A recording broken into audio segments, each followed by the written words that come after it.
So as I told you guys, I have been walking through just facing my fears. And for those who have been following me, you know I have an extreme fear of heights. And what I'm trying to exemplify and set an example of is if you don't face your fear, you won't be able to develop your faith. I am here at the Grand Canyon, and all I see behind me is fear. All I see behind me is anxiety, depression, but by the grace of God, I am sitting on a rock. And Jesus Christ in this case represents the rock of our salvation. And what I made a decision to do is I made a decision to not think of myself more highly than I ought to think, but to think soberly.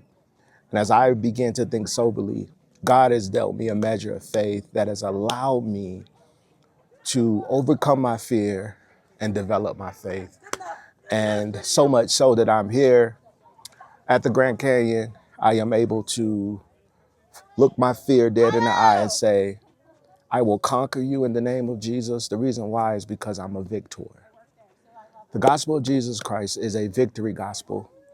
And when I look at what happened 2,000 years ago, it was at the cross where I first saw the light and the burden of my heart rolled away. That was where I met all my fears. That is where I surrendered my fears. And it was there by faith that I received my sight. Like me even being here today is all attributed to God working in my life, the obedience that God has been manifesting in my life.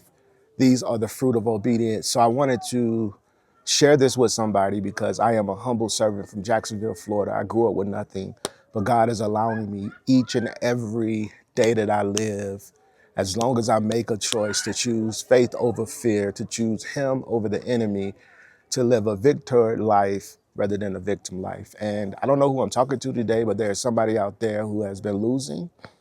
Your fear has been overtaking you. You're choosing fear. You don't know why, that you're stagnant and you're continuing to get the same results that you've been getting. But in the name of Jesus, from the Grand Canyon, I declare and decree that God will give you the freedom to overcome. He will give you the opportunity. Now, let me give you some tangible steps, family. Number one, no 2 days are the same.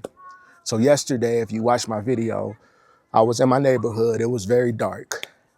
But my Bible tells me that though we endure for a night, joy will come to the morning light. And almost less than 24 hours later, I am in Arizona at the Grand Canyon at the pinnacle